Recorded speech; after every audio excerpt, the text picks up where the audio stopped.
elle nous dit bonjour.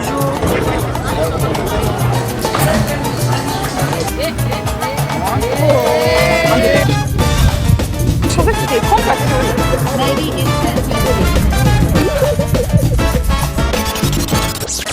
Si t'as cliqué sur cette vidéo, c'est que tu vas bientôt au Brésil. Ou que tu cherches les billets, ou tu cherches les informations pour aller au Brésil. Et franchement, t'as bien fait de cliquer sur cette vidéo parce que j'ai toutes les astuces que tu dois faire et ce que tu ne dois absolument pas faire, ok?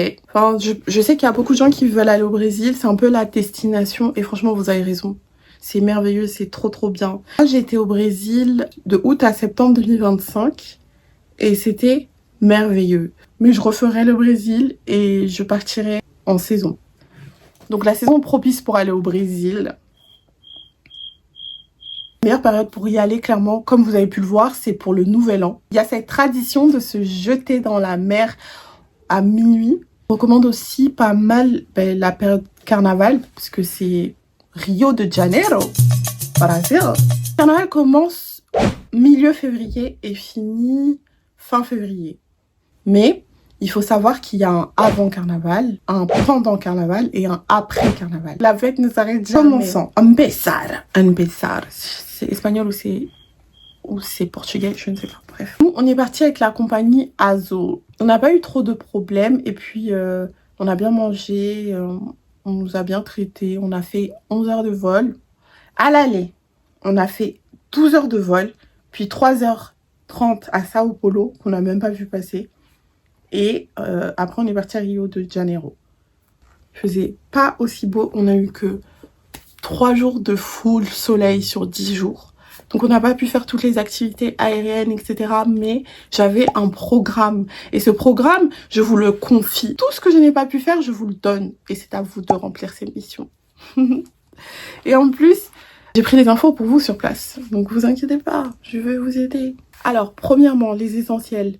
Je vous mettrai la liste là. Je vais vous dire que les plus importants. Donc pour les médicaments, je vous conseille Imodium pour pas avoir de problèmes intestinaux. Ça bloque, vous aurez pas de problème. Donc vous allez à la pharmacie, vous achetez, vous prenez et il n'y aura pas de souci. Mais vous prenez uniquement quand vous commencez à avoir mal au ventre. Hein. Faut pas attendre d'être sur les toilettes ou de ressortir ce qu'on a mangé. Mais dès que vous voyez que votre ventre commence à parler un peu portugais, bien sûr, passeport. Les amis, passeport. Nous, en tant que Français, normalement, on n'a pas besoin de visa.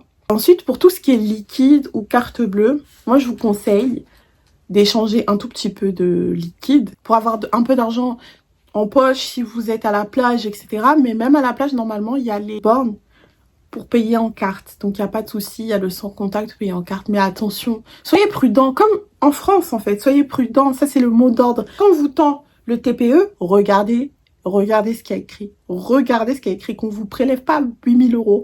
Et d'ailleurs, moi, ce que je conseille, je suis pas sponsorisée, pas encore, mais Dieu fera. Et il y a un compte Revolut. Sur ce compte Revolut, tous les jours, vous mettez la somme que vous comptez utiliser. Moi, perso, quand je voyage pas avec ma carte bleue. Ok, je prends ma carte Revolut. Tous les jours, je me fais un virement, je me fais un budget. Aujourd'hui, on va faire ça, je mets tant dans mon compte. Si je finis pas, le lendemain, je continue d'utiliser. Et comme ça, vous n'avez pas de problème. Comme ça, si quelqu'un essaye de vous prélever plus d'argent que prévu, avec le TPE sur la plage ou au resto, enfin au resto, non, c'est un peu bizarre. Si vous pensez au resto, vous êtes allé dans un resto très louche. Mais s'ils font ça sur la plage ou quoi, paiement refusé. Il y avait 50 € dedans. Tu veux me prélever 8000 €. Il n'y a pas 8000 €, il n'y a pas.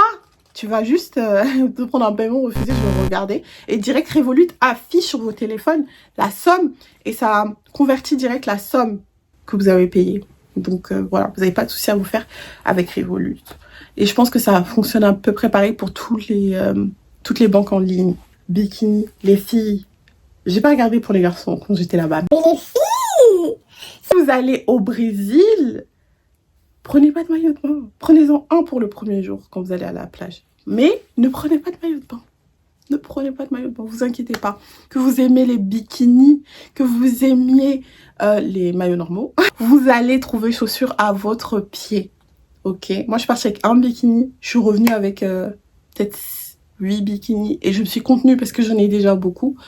Regardez le maillot super original que j'ai et I love. Je vais peut-être prendre le même mais en carioca. Ben moi j'ai pas vu ailleurs hein, celui-là. Ah, celui-là, il est vraiment beau. Et tout ça c'est vraiment pas cher, c'est en dessous de 10 €. Donc n'hésitez pas aussi à négocier. Donc vous n'êtes pas dans une boutique, vous êtes au marché, vous êtes sur un stand à la plage, négociez. En plus là-bas ils sont super gentils, ils vont voir une fille arriver, une belle fille, tout ça, avec un petit accent portugais, espagnol, français, enfin je sais pas comment vous allez parler. Vous souriez, vous parlez, ça passe. La négociation elle passe très bien. Moi je peux vous conseiller aussi de prendre une assurance voyage. Ça peut servir, on ne sait pas de quoi il fait les choses, surtout si vous avez un long voyage sur place ou loger au Brésil. Et je vais vous mettre la liste des endroits où vous pouvez loger. Nous personnellement, on a logé à Copacabana, en face de la plage, et c'était une des meilleures décisions qu'on ait prises. On voulait être en face de la plage. On perdait pas de temps quoi. On sortait, on marchait jusqu'à la plage et on était sur la plage et on passait la moitié de la journée là-bas quand il faisait chaud. Déjà, ça nous faisait des économies sur le transport. On a pris un Airbnb. C'était safe. C'était safe. On est bien placé et c'était safe parce qu'il y avait un gardien. Et quand tu ouvrais la grille, plus tu prends de temps à fermer la grille, plus l'alarme est forte. Donc, les gens, ça les dissuade un peu de rentrer. En tout cas, Copacabana, c'était super safe. Il y avait la police partout. On marchait la nuit et tout, on rentrait sans souci. Pour tout ce qui est transport, les transports ne sont pas chers. Uber n'est vraiment pas cher. Le trajet qu'on ait payé le plus cher, c'était le trajet aéroport-appartement qui nous a fait peut-être 15 €, 20 €. Mais le reste, sinon, c'était en dessous de 10 € les trajets. Et on a fait des longs trajets de 30 minutes, 40 minutes. Hein.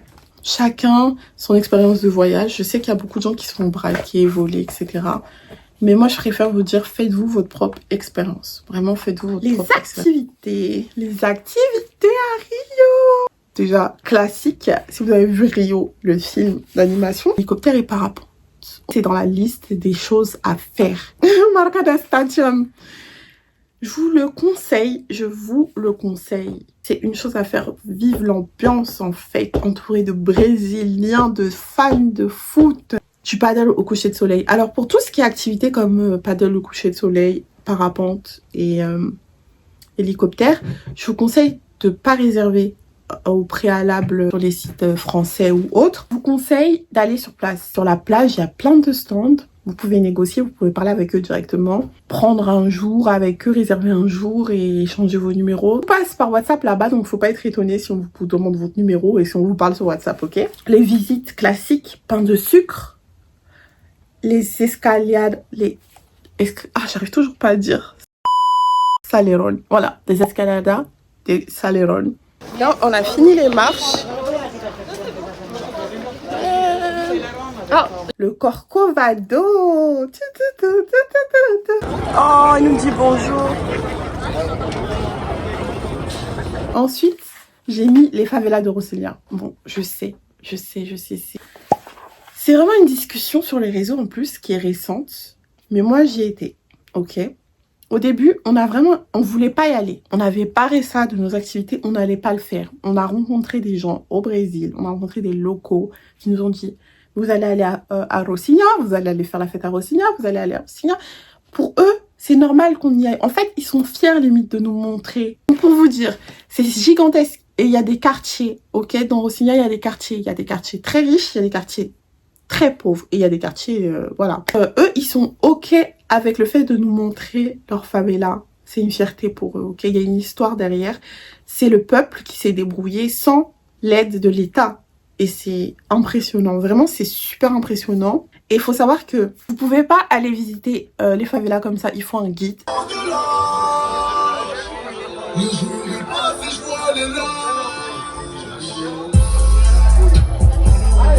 Ce que vous avez payé au guide, il y a une sorte de taxe d'entrée qui est donnée à la favela. Il y a des jeunes par exemple qui travaillent, qui aident aux visites, etc. qui font ça au lieu de vendre des substances, etc. de faire partie des gangs, etc. Donc vraiment, n'hésitez pas à y aller. Allez-y, mais allez-y dans le respect. De toute façon, on va vous expliquer les règles. Et en plus, vous pouvez voir aussi le spectacle de capoeira qui était trop bien. Et le spectacle de capoeira.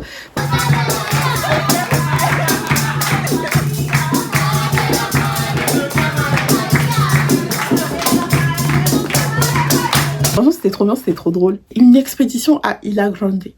Alors Ilha Grande, c'est magnifique, c'est vraiment très très beau.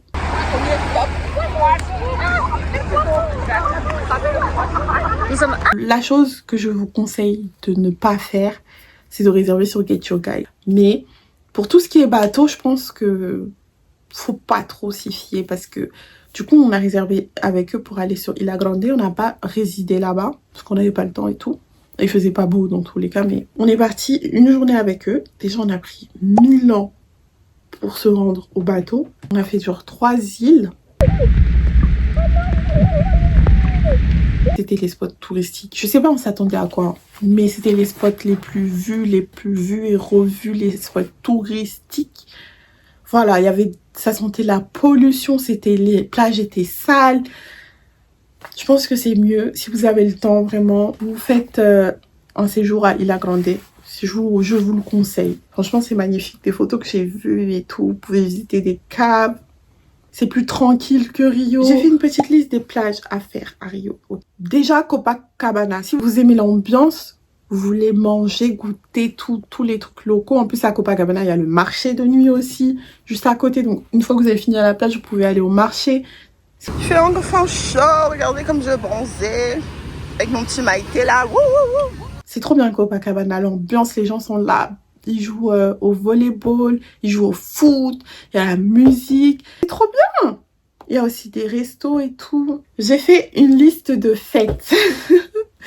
De fêtes à faire à Rio, voilà, avec les jours des fêtes que je mettrai ici.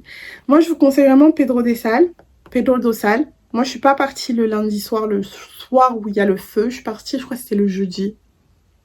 Mais le lundi, mes amis sont allées et franchement, elles ont dit qu'il y avait une grande différence. Donc, allez-y lundi. Faites un baile funk. Faites-vous amis avec des locaux.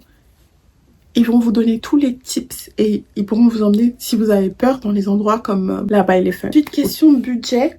On avait prévu un budget entre 700 et 900 euros pour les activités et pour les restaurants. Maintenant, est-ce que ce budget a été respecté? Moi, pour ma part, oui, mais il faut savoir que 900 euros hors hélicoptère, hors parapente. Donc je vous dirais, prévoyez un budget de 1000 euros. Après, comme je l'ai dit, le Brésil, ça reste un pays connu pour son danger. Récemment, il y a eu des descentes dans les favelas, etc. Donc vraiment, faites attention, mais n'ayez pas peur. Voilà, c'est ce que je dirais. N'ayez pas peur, ça sert à rien d'avoir peur. En ayant peur, vous allez attirer les mauvaises choses. Faites juste attention, comme vous feriez attention à Paris. Ne vous baladez pas avec vos téléphones dans les mains comme ça. N'attirez pas trop l'attention sur vous. Ne sortez pas avec une tonne de bijoux comme ça. Ne restez pas au bord des routes, etc. avec vos téléphones et vos biens dans les mains. Si vous regardez cette vidéo parce que vous hésitez à y aller à cause du danger potentiel, allez-y. Parce que c'était vraiment super bien. Et là, très prochainement, je m'envole encore. Et je suis très pressée de vous partager cette destination. Là, je vais pouvoir faire des vlogs. Là, j'ai fait un vlog, mais c'est un vlog privé avec beaucoup trop de contenu qui pourrait anéantir ma vie. Ah, on va retenir. Ah oui, tout bébé. Il faut que je retienne en petites habitations. La vie, c'est d'être stylé dans tous les pays. Donc, voilà, là, je vous oublie pas, je vous ai en tête et je vais faire quelque chose de beau pour vous. Donc, j'espère que ça vous a plu. Si vous avez encore des questions sur Rio et des choses que j'ai oublié de mentionner, n'hésitez pas à écrire en commentaire. J'ai visité d'autres pays aussi, donc je pourrais faire la même chose avec les pays où j'étais. Si ça vous plaît, voilà, n'hésitez pas à liker, commenter, partager. Et voilà, bisous.